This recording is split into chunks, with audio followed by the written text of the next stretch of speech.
Οι φυρέτες! Από τώρα οι γυναίκες αυτές φυλακισμένες πρέπει να ζουν και όχι ελεύθερες. Γιατί και οι δραστείς προσπαθούν να ξεφύγουν όταν βλέπουν πια τη ζωή τους στον άδει κοντά. Έρωτα, ανήκετε στη μάχη. Έρωτα που σκλαβώνεις εκείνους που χτυπάς. Εσύ μες στα τρυφερά τα μάγουλα της κόρης της αγρυπνάς και γυρνάς πάνω από το πέλαγος και τα αγροτικά καλύπτει.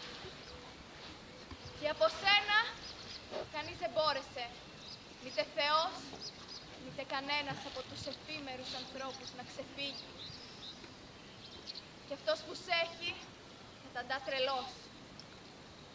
Έρωτα και των δικαίων τους λογισμούς σε αδικίες παρασύρεις για την καταστροφή τους. Εσύ και αυτή την έκτρα έχεις ανάψει ανάμεσα στους ανθρώπους συγγενείς. Και νικά ο πόθος για τα ωραία μάτια της νύφης της λαχταριστής και στέκεται ανάμεσα στους μεγάλους νόμους του κόσμου. Γιατί όλους τους επέζει η ακαταμάχη Θεά Αφροδίτη.